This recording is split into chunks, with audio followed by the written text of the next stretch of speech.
चलें स्टार्ट करना, ठीक है।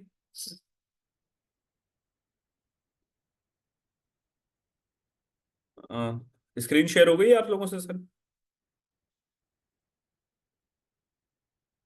ठीक, डन।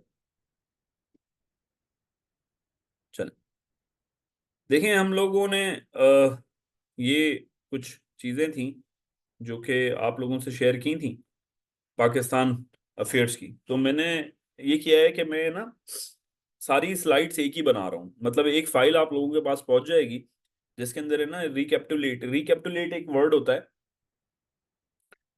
तो जैसे हम कंक्लूजन बोलते हैं ना, कंक्लूजन का ये सिनोनियम है, ठीक है। तो आपको कंक्लूसिव आपको मिल जाएगी, एक कंक्लूड होके जामा चीज मिल जाएगी ये स्लाइड्स की। मैंने खुद बनाई है स्लाइड्स और बड़ी कॉम्प्रिहेंसिव और ब्रीफ हैं ये, ठीक है। तो हम लोगों ने जो पढ़ लिया था अभी तक वो आई थिंक सो हम लोगों ने जो पढ़ा था वो, हम लोगों ने ये प्री दिल्ली सल्तनत पढ़ लिया था। दिल्ली सल्तनत के बारे में मैंने आपको बताया था, मुगल्स को बहुत डिटेल में हम लोगों ने देखा था। आज हम लोग जो पढ़ेंगे दोस्तों वो पढ़ेंगे 1850। ये क्या हो रहा है? 1856 से 1947 तक का सफर, ठीक है। 1856 से लेके 1947 तक का सफर। अच्छा, ये जो ये वाले मुगल्स थे ना दोस्तों, कौन से? ये हुमायूं, बाबर, औरंगजेब वगैरह जो थे, औरंगजेब जो मेरा फेवरेट था, उसके बाद जितने भी मुगल्स आए ना, वो आए, उनको कहा जाता है लेट मुगल्स, ठीक है। उनको कहा जाता है लेट मुगल्स।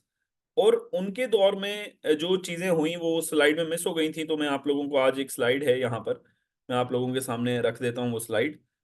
देखें, ये वो मुगल्स थे जिनको लेटर मुगल्स भी कहा जाता है, लेट मुगल्स भी कहा जाता है। बहादुर शाह वन, और फिर जहांदर शाह साहब आते हैं, फर्रुख सियार आते हैं, मोहम्मद शाह आते हैं। और मोहम्मद शाह के दौर के अंदर जो इंपॉर्टेंट चीज है, यानी कि जो औरंगजेब के बाद जितने भी बादशाह गुजरे हैं हमारे पास, जितने भी बादशाह गुजरे हैं वो जो हैं उसके अंदर जो है वो मुगल हैं। लेटर मुगल इस वजह से कहा जाता है उनको क्योंकि उनकी औकात कोई नहीं थी। उन्होंने जो हमारी एक लेगेसी थी मुगलों की, उसको डैमेज ही किया, उसको डेंट ही किया, ठीक है। डेंट वैसे हम गाड़ियों के लिए इस्तेमाल करते हैं, पर वो किसी की इमेज को भी अगर कोई आप खराब कर रहे होते हैं उसके लिए भी डेंट का वर्ड इस्तेमाल हो जाता है, ठीक है। तो इंग्लिश के भी जो तो एक दो वर्ड्स इंपॉर्टेंट होंगे, मैं आप लोगों को बीच बीच में से बताता रहूंगा। कोशिश करूंगा कि वोकेबलरी अच्छी इस्तेमाल करूं, प्रोडक्टिव, और जो वो इस्तेमाल करूं ताकि आप लोगों को इंग्लिश की भी वोकेबलरी बढ़ती रहे इसके अंदर ना। तो दोस्तों, जो औरंगजेब औरंगजेब वो बंदा था जिसने अपने वालिद की आंखें निकलवा दी थी और अपने भाइयों को मरवा दिया था। तो उसके बाद जितने भी बंदे आए हिस्ट्री के अंदर, वो सारे के सारे कौन हैं? वो लेटर मुगल्स हैं, क्योंकि उनकी औकात कोई नहीं। अच्छा, जो इंपॉर्टेंट बंदा है इन सारे बंदों के अंदर, वो दो से तीन बड़े इंपॉर्टेंट हैं जो कि फन के हिसाब से भी आप पढ़ सकते हैं। कभी कभी कोई एक दो एमसीक्यू भी आ जाते हैं, तो वो आप लोगों के जहन में होने चाहिए। जब इनकी अयाशियां बहुत ज्यादा बढ़ गई और मामलात बहुत ज्यादा बढ़ गए, शराब नोशी बहुत करने लग गए और अजीब व गरीब हरकतें इनके अंदर मौजूद थी, तो जो सबसे ज्यादा मसला बना वो अफगानिस्तान वाली साइड और ईरान वाली साइड पे ये भी हमला करते रहते थे और मामलात इनके खराब रहते थे। वहां पर जाके फजूल में तंग करते रहते थे उनको भी। तो वहां से क्या हुआ कि नादिर शाह एक बादशाह था 1738 के अंदर, जो कि हमलावर हुआ ये ऊपर वाले साइड से इनके ऊपर। और उसने इतनी कत्लो गारत की, इतनी ज्यादा कत्लो गारत की कि जिसकी मिसाल नहीं मिलती। इवन ये कहा जाता है कि नादिर शाह का जब अटैक हुआ तो दिल्ली के अंदर और जो बड़े बड़े शहर थे उनके अंदर कोई एक ऐसी गली नहीं थी जहां पर खून ना हो, वो रेड ना हुई भी। तो इतनी ज्यादा उसने कत्लो गारत की without any discrimination. Discrimination without any discrimination, discrimination बोलते हैं कि जब हम तजाद रख रहे होते हैं ना एक चीज से दूसरी चीज को डिस्क्रिमिनेट कर रहे होते हैं। तो डिस्क्रिमिनेट विदाउट एनी डिस्क्रिमिनेशन के, वो औरत है, बच्चा है, बूढ़ा है, ब्रिटिश है, क्योंकि ब्रिटिशर्स भी आना स्टार्ट हो गए थे इनके दौर में। जैसे मैंने आप लोगों को बताया था, राइट फ्री ट्रेड जो एग्रीमेंट्स हुए थे मुगल्स के दौर में, तो उसकी वजह से यहाँ पर मुगलों का भी, जो ब्रिटिशर्स थे उनका भी कंट्रोल स्टार्ट हो गया था, और वो ब्रिटिशर्स जो थे वो यहाँ पर आना स्टार्ट हो गए थे। तो ना उसने ब्रिटिशर्स को देखा, ना उसने मुसलमानों को देखा, ना बच्चों को, उसने कत्ल और गारत की।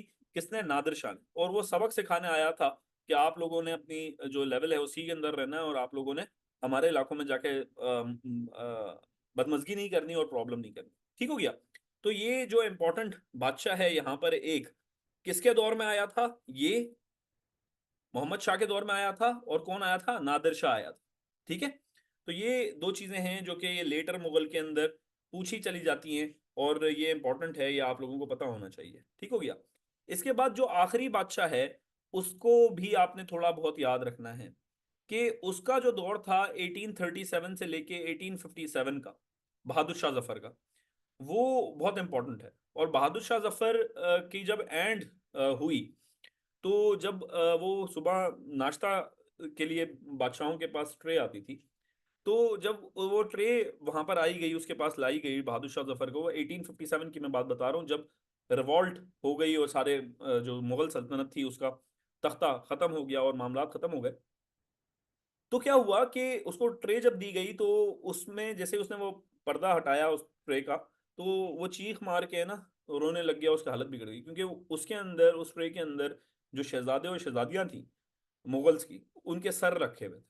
तो उसको तकलीफ देने के लिए, जहनी टॉर्चर देने के लिए ये अंग्रेजों ने हरकत की। और जो बहादुर शाह जफर पे एलिगेशन था, बहुत सारे एलिगेशन थे, एक एलिगेशन ये भी था कि उसने बगावत की स्टेट के खिलाफ, जबकि स्टेट ही मुगल्स की थी। तो ये अंग्रेजों ने ये सारी हरकतें की और इसको तख्त से हटा दिया। ठीक हो गया। तो ये यहाँ तक हमने 1857 तक थोड़ा सा मैंने आपको रिकेपिटुलेट किया, आपको कंसाइज करके कंक्लूजन बता दिया कि यहाँ तक जो हमारे सूरत हाल चल रही थी वो क्या थी। इनके बीच में एक और बादशाह आया था, रंगीला नाम का, मुगल्स के अंदर, जो कि बहुत अयाश किस्म का बादशाह था। और उसके लिए मशहूर था कि वो ख्वाजा सराओं के साथ ज़्यादा उसके मरासिम थे और मामलात थे। और वो, उसको डांसिंग का बड़ा शौक था, तो वो तख्त लगाता था बाजार के अंदर, और बाजार के अंदर वो डांस खुद भी करता था, और पूरा एक जो है ना मजमा उसको देखता था। और ये जो आर्ट वगैरह है इसकी सारी तारीख ये थी। ठीक हो गया। तो यहाँ पर आज हमारी मुगल तक की हिस्ट्री खत्म होती है। अब हम आते हैं अपनी आगे की हिस्ट्री के ऊपर। तो आगे की हिस्ट्री जो हमारी डिवाइड हुई हुई है, जो बताई गई है, उसके अंदर बहुत सारे इवेंट्स हैं। इतने इवेंट्स हैं कि अगर मैं पूरा दिन भी बोलता रहूं और उसके बारे में ब्रीफली आपको डिफाइन करता रहूं तो वो कम पड़ जाएंगे। पर ये जो 30 इवेंट्स हैं जो मैंने अभी आप लोगों के सामने रखे हैं, ये बहुत ज़्यादा इंपॉर्टेंट इवेंट्स हैं आप लोगों के आने वाले एग्जाम्स के लिए। ना सिर्फ ये जो अभी एसएसटी के एग्जाम्स आ रहे हैं या जिसके आप तैयारी कर रहे हैं उसके, इवन के जितने भी आपके आने वाले एग्जाम्स हैं उसके लिए बहुत इंपॉर्टेंस रखते हैं। तो सबसे पहले आती है वॉर ऑफ इंडिपेंडेंस, जिसको और दूसरी आती है हमारे पास उसके बाद सर सैयद अहमद खान की मूवमेंट। ये सारे जो 30 हैं, हम इसको एक एक करके पढ़ लेते हैं। एक मिनट, अम्मी की कॉल है। जी अम्मी।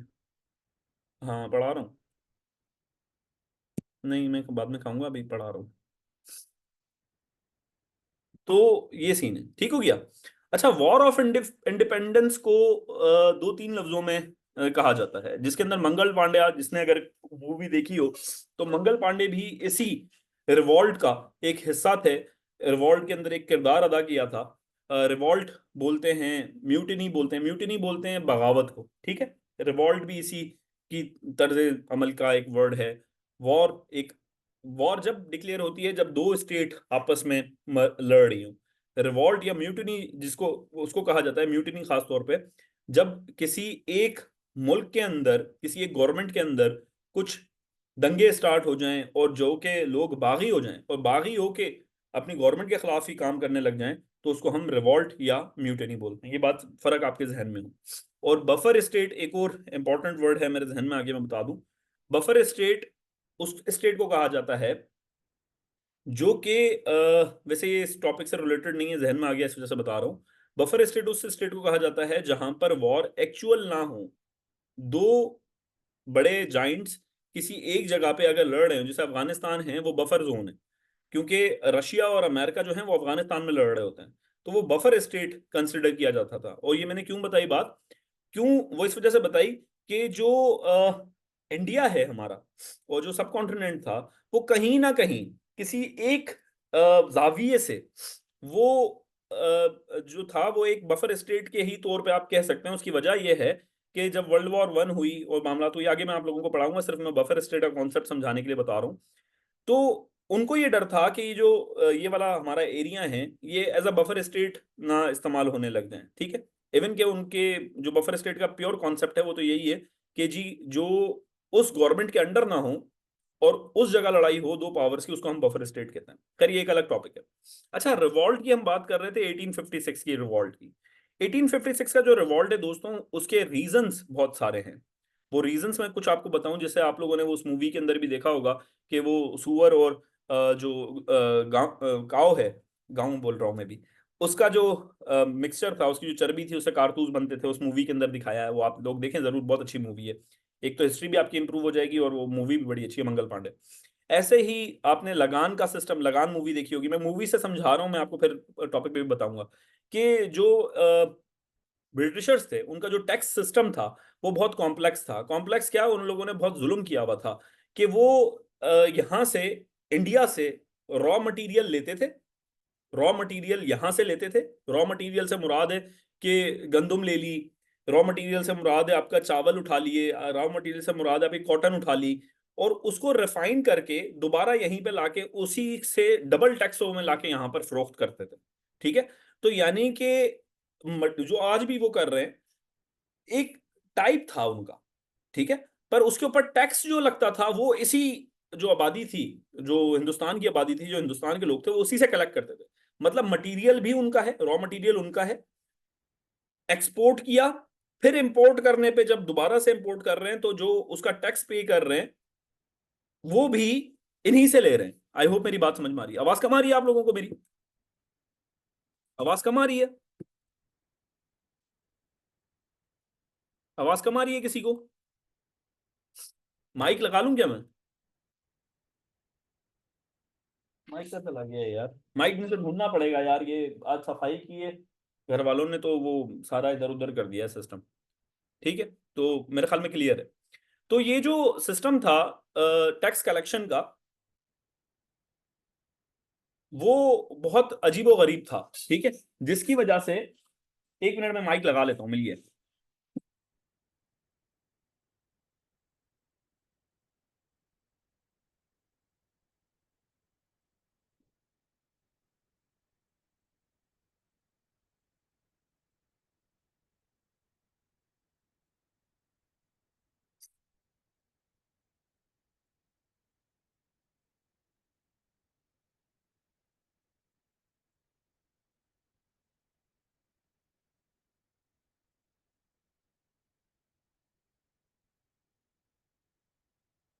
हेलो। हेलो। आवाज आ रही है आप लोगों को मेरी? आवाज आ रही है? आवाज आ रही है बिल्कुल? ठीक है, क्लियर है आवाज? ठीक है। तो हम लोग ये बात कर रहे थे कि जो टैक्स कलेक्शन था, उनका एक ये बड़ा रीजन था, ठीक है।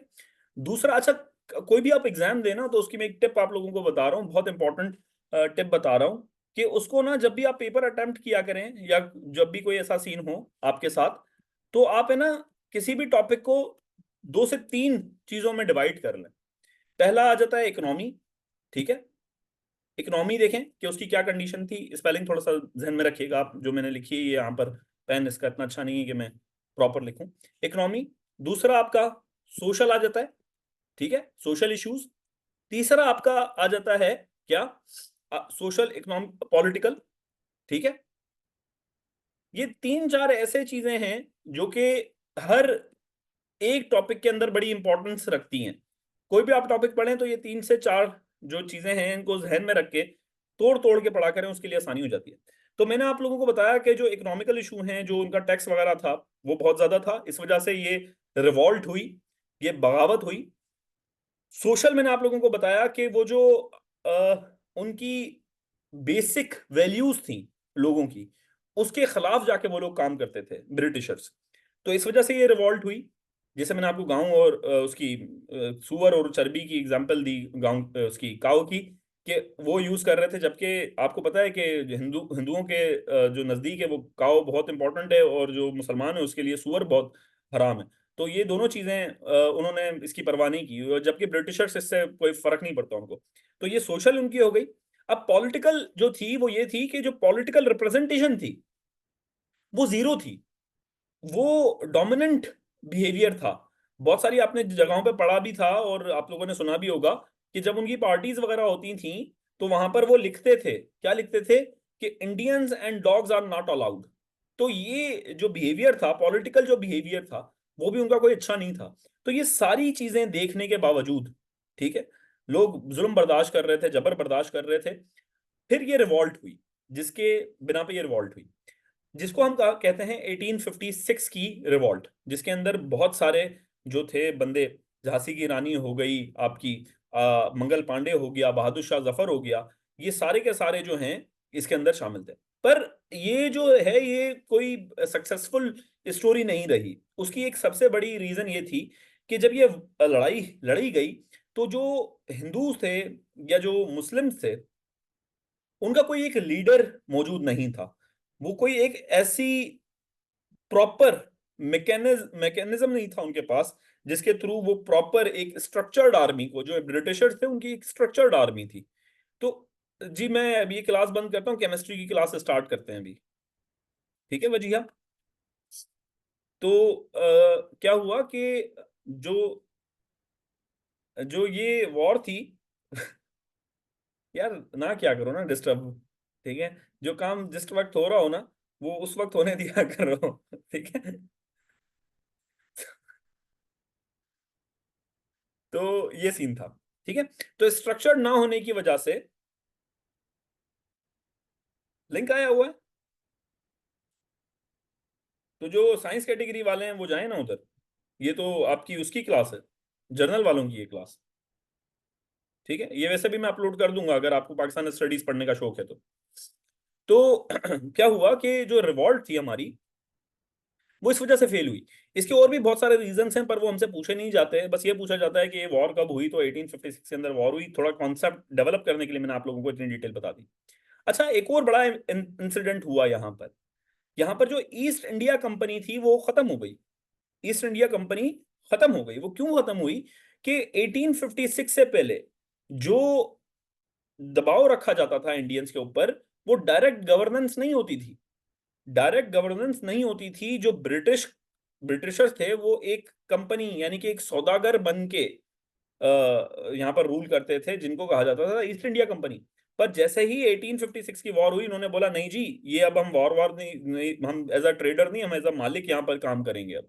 तो 1856 से लेके जो 1947 तक है, फिर इन लोगों का स्टार्ट हुआ, किसका, ब्रिटिश क्राउन का डायरेक्ट। डायरेक्ट जो इनका अमल अमल हुआ यहाँ पर आए, वो 1856 की वॉर के बाद आए। पर ऐसा नहीं है कि 1856 से पहले इन लोगों का रूल नहीं था। ये रूल करते थे, यही रूल करते थे। इकोनॉमिक्स पे इनकी पावर थी, बहुत सारी और चीजें, सोशल पे इनकी पावर थी, पर ये डायरेक्ट रूल नहीं करते थे। ठीक है, ये ताकत तो रखते थे जैसे हमारे पाकिस्तान में हो रहा है अभी। तो सॉरी, ये रिकॉर्डेड है वैसे। मैं 9 मई के वाकये की मजम्मत करता हूँ और मेरा उससे कोई ताल्लुक नहीं है, ठीक है। पर बात कहने की ये है कि ये डायरेक्ट रूल नहीं करते होते थे, ठीक है। तो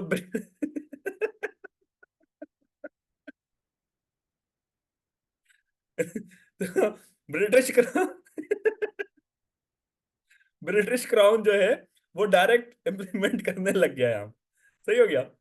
अब जब 56 के अंदर इन लोगों ने देखा कि जी अब डायरेक्ट रूल हो गया है, तो उसके बाद ब्रिटिशर्स का जो बिहेवियर था, ब्रिटिश ब्रिटिशर्स का जो बिहेवियर था कि ये मैं काट दूंगा वैसे, ये वाला जब अपलोड करूंगा।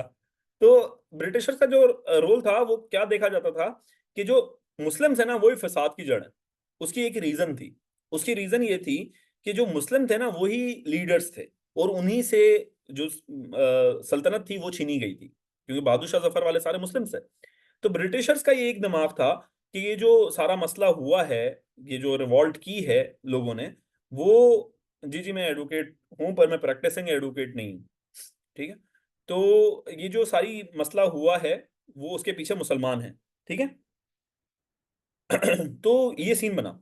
तो उसके बाद जो ब्रिटिशर्स का रवैया था, आपको यार बीच में नहीं बोलेगा प्लीज, जो मुसलमानों का रवैया, ब्रिटिशर्स का रवैया था इनके साथ, किनके साथ, मुस्लिम्स के साथ, वो बहुत खराब हो गया। जब ये सारा रवैया खराब हुआ, उनको थर्ड ग्रेड का समझा जाने लगा और जो हिंदूज थे उसको ज्यादा फौकियत दे दी जाने लगी, तो कुछ लीडर्स उभरे, ठीक है, कुछ लीडर्स उभरे जिन्होंने ये आवाज उठाई कि जी जो मुसलमान हैं वो जो हैं वो इस रिवॉल्ट के, या जो इस म्यूटिनी थी, जो भी बगावत हुई थी, इसका पूरा प्रॉपर सिर्फ मुसलमानों का नहीं था, इसके अंदर हिंदूज भी शामिल थे, जिसके अंदर एक बहुत बड़ा नाम सर सैयद अहमद खान का आता है। अब सर सैयद अहमद खान की जो पर्सनैलिटी है, ये है मौलवी साहब जो सामने आप लोगों के बने हुए हैं, इनकी जो पर्सनैलिटी है वो थोड़ी कॉन्ट्रोवर्शियल सी पर्सनैलिटी है, क्योंकि जो हमारे मौलवी हजरात हैं वो फतवे लगाने में देर नहीं करते होते। तो इनके ऊपर भी बहुत सारे फतवे हैं, कुछ अच्छा समझते हैं, कुछ बुरा समझते हैं, पर मैं उसकी डिटेल में नहीं जाऊंगा। हम सिर्फ यहाँ पर ये पढ़ेंगे कि इनसे रिलेटेड कौन कौन से एमसीक्यूज आ सकते हैं। तो इनकी जो एजुकेशनल सर्विसेज हैं वो बहुत इंपॉर्टेंस रखती हैं आपके पेपर्स के लिए। सबसे पहले ये कि ये पैदा कब हुए, तो ये 1817 में पैदा हुए, कहाँ पर, दिल्ली के अंदर। ये बहुत इंपॉर्टेंट है, ये पेपर्स के अंदर आ सकता है, तो आप इसको देखिएगा। इन्होंने डिग्री जो की लॉ के अंदर, ये वकील भी थे, तो इन्होंने जो डिग्री की वो यूनिवर्सिटी ऑफ एडिनबर्ग से की। ये भी आप लोगों के दिमाग में होना चाहिए, ये दो पॉइंट बहुत इंपॉर्टेंट पॉइंट हैं, ठीक है। इन्होंने एक मदरसा लॉन्च किया, वो बहुत इंपॉर्टेंट है, ठीक है। वो मुरादाबाद स्कूल, सॉरी मदरसा बोल रहा हूँ, मुरादाबाद स्कूल 1859 के अंदर जो इन्होंने बनाया, वो बनाया ही इस वजह से था कि मुसलमानों को इंग्लिश सीखने और बोलने का अमल थोड़ा सा आ जाए, और जो मुसलमानों के बच्चे हैं वो एडवांसमेंट के साथ चलते रहे, क्योंकि वहां पर आप थोड़ा सा बैकग्राउंड में जाए ना, तो मुसलमानों का कोई ऐसा वो ही नहीं था, तर्ज तर्ज ही नहीं था कि जी वो कुछ पढ़ाई करें या कुछ आगे बढ़ें। उनका बस था जो चल रहा है चलता रहेगा और कभी चेंज नहीं होगा। तो ये एक पॉइनियर थे जिन्होंने एक मदरसे का कयाम रखा, और कब रखा, 1859 के अंदर। ये बहुत इंपॉर्टेंट है, इसको याद रखिएगा कि मुरादाबाद के अंदर पहला जो स्टेप था वो लिया गया। दूसरा, साइंटिफिक सोसाइटी क्रिएट गई की गई 1863 के अंदर। अब ये साइंटिफिक सोसाइटी है क्या? साइंटिफिक सोसाइटी ज्यादातर ये काम कर रही थी कि जो ट्रांसलेशंस थी ना, ट्रांसलेशन जो होती थी डिफरेंट लैंग्वेज की उर्दू के अंदर और वाइस वर्सा, वो काम ज्यादा साइंटिफिक सोसाइटी का था, जिसके अंदर जो बड़े अदीब थे, जो बड़े महज़िब लोग थे, पढ़े लिखे लोग थे, वो शामिल थे, और इन्होंने एक सोसाइटी बनाई जिसके अंदर ये सारे काम होते थे और मुसलमानों की भलाई के लिए काम हुए। तो ये कब बनी? ये दो चीजें जो हैं, ये गाजीपुर का भी स्कूल और ये तीनों चीजें बहुत इंपॉर्टेंट हैं। ये आप लोगों के जहन में होनी चाहिए कि ये कब हुई ये इवेंट्स, इनकी डेट, ये एग्जैक्ट डेट आप लोगों को याद होनी चाहिए।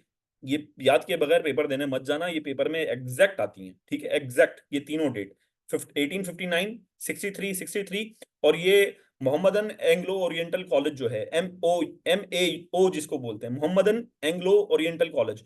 अब मोहम्मदन एंग्लो ओरिएंटल कॉलेज से अगर आप वर्ड देख रहे हैं ना, तो उससे दो चीजें वाज़ा हो रही हैं। मोहम्मदन से मुराद ये है कि जी मुसलमानों का है ये। अब एंग्लो और ओरिएंटल से मुराद जो आप ले रहे हैं ना, वो ब्रिटिशर्स को भी खुश करना चाह रहे हैं। उनकी सारी जिंदगी इस कोशिश में रही है सर सैयद अहमद खान की, कि वो ये प्रूव कर सकें कि जो मुसलमान हैं वो अंग्रेजों के दुश्मन नहीं है, वो अंग्रेजों के दोस्त हैं, और वो साथ मिल के काम कर सकते हैं, और उनकी एक शनाख्त है। यही एक कोशिश थी सर सैयद अहमद खान की, और यही इसी कोशिश के अंदर वो आगे बढ़ते जा रहे थे। तो एक स्कूल का कयाम रखा गया, मोहम्मदन एंग्लो ओरिएंटल इसका स्कूल का, 1875 के अंदर, और ये कॉलेज बन गया 1877 के अंदर। अब ये जो है 1920 के अंदर अलीगढ़ यूनिवर्सिटी जिसको आप बोलते हैं, वो इसी से है, जो ये कॉलेज है फिर यूनिवर्सिटी बन गया। यानी कि पहले स्कूल बना, स्कूल कब था, 75 के अंदर, 2 साल बाद आपका ये कॉलेज बन गया, और 1920 के अंदर ये यूनिवर्सिटी बन गया, जो कि आज भी कायम है अलीगढ़ के अंदर, इंडिया के अंदर। ठीक हो गया? तो ये चीजें आप लोगों के जहन में होनी चाहिए, ठीक है।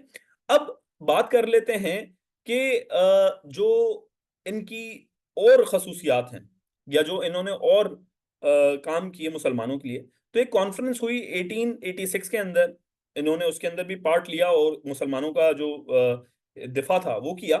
कुछ रिसाले लिखे, खासतौर पे ये वाला रिसाला जो है, असबाब बगावत हिंद, ये वाला, ठीक है, ये जो है लास्ट, इसकी मैं बात कर रहा हूँ 1857 के अंदर। ये बहुत इंपॉर्टेंट है। अब असबाब बगावत हिंद एक ऐसा रिसाला था जिसके अंदर इन्होंने ये चीजें लिखी, क्योंकि वो जो मीडियम था ना, वहां पर वीडियोस नहीं बनती थी, वहां पर कोई वॉइस मैसेज या व्हाट्सएप नहीं होता था। तो सबसे पहला और आखिरी जो चीज होती थी वो एक कलम होती थी। ये तो डिजिटल है, और वो अंग्रेज पढ़ते भी थे, क्योंकि और कोई काम नहीं होता था, ज्यादातर वांदे ही होते थे सारे लोग, तो रीडिंग का बड़ा शौक होता था लोगों को। तो इन्होंने एक ये असबाब बगावत हिंद लिखा, जिसके अंदर ये बताया गया कि जो मुसलमान जो हैं वो सिर्फ वजह नहीं है इस रिवॉल्ट की, ये जो हिंदूज हैं ये भी हैं, और मुसलमान जो हैं वो आपके जो भाई हैं और अहले किताब हैं, और अहले किताब जो हैं वो आपस में मिलके काम कर सकते हैं। और हमारे दीन में हजरत ईसा का क्या मकाम है, ये सारी चीजें जो हैं सर सैयद अहमद खान ने अपनी सारी जिंदगी यही कोशिश की कि ये प्रूव कर सकें जो ब्रिटिशर्स हैं और जो मुस्लिम्स हैं वो दोनों आपस में काम कर सकते हैं। तो ये था। एक और चीज बहुत इंपॉर्टेंट, जो बहुत इंपॉर्टेंट चीज है, अंजुमन उर्दू। अब देखें, जब आप ये अंजुमन उर्दू की बात करते हैं ना, तो आपको एक चीज जहन में आती है, इसकी जरूरत क्या पड़ी। देखें, हिंदू उर्दू हिंदी हिंदू हिंदी उर्दू जो कंट्रोवर्सी थी ना, वो बहुत पहले से स्टार्ट थी। जो उर्दू है उसको क्रिटिसाइज किया जाता था हिंदूज की तरफ से। तो इनकी ये भी खिदमत थी कि जो उर्दू की डिग्निटी है वो भी जिंदा रहे, सिर्फ इंग्लिश के ऊपर फोकस नहीं था। तो उर्दू की डिग्निटी के लिए भी अंजुमन जो उर्दू है वो भी लिखी गई, और ये बताया गया कि जो उर्दू की इंपॉर्टेंस है वो भी है। एक और बहुत इंपॉर्टेंट चीज जो कि क्रिटिक हैं सर सैयद अहमद खान के, और ये बोलते हैं कि यहूदी एजेंट था। यहूदी एजेंट बनाना तो बहुत आसान होता है हमारे मौलवियों के लिए। वो ये थी कि उन्होंने एक कॉन्फ्रेंस के अंदर आप सल्लल्लाहु अलैहि वसल्लम के, जिसने उसको अल्लाह ताला गारत करे और उसको सख्त सजा दे, उस उसके खिलाफ पंफलेट्स लिखे और उसके खिलाफ चीजें बिल्कुल प्रॉपर तरीके से शाया की, और बताया कि जी ये जो काम कर रहे हैं, जो आप सल्लल्लाहु अलैहि वसल्लम के खिलाफ बात कर रहे हैं, वो मुनासिब नहीं है और ये चीज़ सही नहीं है। और इसके अंदर सर सैयद अहमद खान का बहुत बड़ा किरदार था। तो ये बात इनके ऊपर लगाना कि जी ये यहूदी एजेंट थे, ये मेरे हिसाब से तो ठीक नहीं है, जहां तक मैंने पढ़ा है। बाकी अल्लाह ताला बेहतर जानता है, क्योंकि इनकी खिदमत जो हैं, जो मैंने पढ़ी, वो ये हैं कि इन्होंने आप सल्लल्लाहु अलैहि वसल्लम के लिए जो मुखालिफ थे उनको जवाब दिया, और यही एक लीडर थे पढ़े लिखे जिन्होंने प्रॉपर जवाब दिया था। तो for me sir Syed Ahmad Khan ज़ाहिर हो। I think sir Syed Ahmad Khan के बुलेट पॉइंट्स आप लोगों को कवर हो गए होंगे कि साइंटिफिक सोसाइटी कब बनी 1863 के अंदर, Mohammad Ali Anglo Oriental college जो बना या स्कूल जो बना 1875 के अंदर, 2 साल बाद वो क्या बन गया, कॉलेज, और 1920 के अंदर वो यूनिवर्सिटी। ये 3 से 4 पॉइंट हैं जो कि पेपर्स के अंदर पूछे जाते हैं। मैंने आपको पूरा ब्रीफ इंट्रोडक्शन भी दे दिया सर सैयद अहमद खान की पर्सनैलिटी का, और ये तक बता दिया कि जी ये जो इंपॉर्टेंट पॉइंट्स हैं वो कौन से पूछे जाते हैं। आपसे सर सैयद अहमद खान की बीवी के बारे में नहीं पूछेगा, वो उनकी माशूका के बारे में नहीं पूछेगा, ठीक है। वो सिंपल यही पूछेगा कि ये पॉइंट बताओ, और ये स्ट्रेट पॉइंट होते हैं, ये याद रखना है, ठीक है। अब आ जाते हैं हम अपने अगले टॉपिक के ऊपर। जब ये सारा सिनेरियो हो रहा था, कौन सा, सर सैयद अहमद खान का, तो हर किसी को हीरो बनने का तो शौक होता है ना, ठीक है। अब मैं इसको नेगेटिव कॉन्टेक्स्ट में नहीं बोल रहा, हर कोई अपना किरदार अदा करता है, पर पॉइंटर जो थे वो कौन थे, सर सैयद अहमद खान। तो दूसरे जो मुसलमान थे उनको भी होश आया, उन्होंने बोला कि जी नहीं, हम लोग जो है, सर सैयद अहमद खान कर रहा है इंग्लिश के ऊपर काम, अब हम लोग यहाँ पर काम करेंगे उर्दू के ऊपर, और जो मुसलमानों की बेसिक इस्लामिक तालीमात हैं उसके ऊपर, ठीक है। तो एक मदरसा बना, दारुल उलूम देवबंद, जो कि आज बहुत बड़ा फिरका है सब कॉन्टिनेंट के अंदर, और उसको बड़ा एक स्पिरिचुअल कुछ लोगों के सामने समझा जाता है। वो देवबंद जो बना वो 1866 के अंदर बना, और बहुत सारे लोगों को ये गलत फहमी है कि देवबंदी जो फिरका है वो आप सल्लल्लाहु अलैहि वसल्लम के दौर का है। तो ये बिल्कुल गलत बात है कि 1866 के अंदर पहली दफा इसकी बुनियाद जो रखी गई, वो आपका ये इंडिया, ये सब कॉन्टिनेंट के अंदर रखी गई। तो ये बात आप लोगों को जहन में होनी चाहिए कि दारुल उलूम देवबंद पहला मदरसा था देवबंदियों का, ये फिरका ही यहाँ से जनरेट हुआ। तो ये कोई फिरका आप सल्लल्लाहु अलैहि वसल्लम के दौर का नहीं है, ये फिरका अभी का है।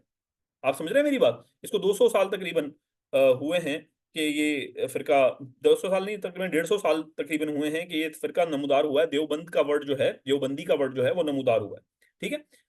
अप्रैल 14 अप्रैल 1866 को पहली दफा इस मदरसे का स्टार्ट लिया गया यूपी में। ये मदरसा जो है, और हाजी मोहम्मद आबिद हुसैन जो थे इसके को फाउंडर हैं। ये 2-3 चीजें हैं जो आप लोगों के जहन में होनी चाहिए, खास तौर पे ये वाला पॉइंट, आबिद हुसैन साहब। कि इसका जो को फाउंडर है वो कौन है। और 1866 के अंदर दारुल उलूम देवबंद बना। वो क्यों बना? वो इस वजह से बना कि वो जो सर सैयद अहमद खान है उसको काउंटर कर सकें कि जी जो तुम सिर्फ इंग्लिश के लिए बात कर रहे हो, नहीं, हम इस्लामिक तालीमात के ऊपर भी बात करेंगे और उर्दू से रिलेटेड भी बात करेंगे। अब आ जाते हैं एक और बहुत इंपॉर्टेंट टॉपिक के ऊपर जो कि रिलेटेड है आपका कांग्रेस से। अब इसके अंदर अगर मैं डिटेल के अंदर जाऊं कि जी देवबंद जो था उसको ये था, तो वो पेपर के अंदर आता नहीं है। मैं सिर्फ आप लोगों को वो चीजें बता रहा हूँ जो कि पेपर को पास करने के लिए इंपॉर्टेंट है। तो आप देखेंगे ऐसे टिक करेंगे, टिक टिक टिक, यही पढ़ाया था, इतना ही काफी है। बाकी सब चीजें मैं आपको मुंह से बता रहा हूँ कि यार ये क्या था, क्या मामला था। अब कांग्रेस 1885 के अंदर बनी। अब ये कांग्रेस जो बनी 1885 के अंदर, वो क्यों बनी? देखें, ब्रिटिशर्स को एक बात बड़ा इंपॉर्टेंट जहन में थी। जो रिवॉल्ट थी ना, रिवॉल्ट, जंग कौन सी, 1856 की, वो इनके जहनो दिमाग में ना बस गई थी ब्रिटिशर्स के। तो जब ब्रिटिशर्स ने ये देखा कि यार अगर हमने इनको सप्रेस करके रखा, दबा के रखा सिर्फ, तो ये हो सकता है कि ये इरप्ट दोबारा हो वॉर, ठीक है, ये म्यूटिनी दोबारा डेवलप हो। तो इसकी वजह से अंग्रेजों ने ही एक आइडिया दिया। एक ब्रिटिश सोल्जर था, रिटायर्ड सोल्जर था, ए ओ होमी, ठीक है। ए ओ होमी जो थे, होमी भाई साहब रिटायर्ड सोल्जर थे। उन्हीं ने बुनियाद रखी कांग्रेस की, पॉलिटिकल पार्टी, पहली पॉलिटिकल पार्टी की। कब रखी? 1885 के अंदर। ये इंपॉर्टेंट बात है दोनों, ये सेम टू सेम एमसीक्यू आते हैं पेपर के अंदर, ये आपने याद रखने हैं। 1885 के अंदर रिटायर्ड सोल्जर थे ए ओ होमी, जिन्होंने बुनियाद रखी थी कांग्रेस की, ठीक है। बैकग्राउंड मैंने आपको बताया, फिर ये बताया। फर्स्ट सेशन बॉम्बे में हुआ under presidency ship of W C Banerjee. Viceroy जो थे वो डेफरिन थे इस तरह। यहां तक अभी एंड करते हैं, फिर नेक्स्ट मैं आप लोगों को 10 मिनट बाद लिंक भेज रहा हूं, तो उससे आप ज्वाइन कीजिएगा।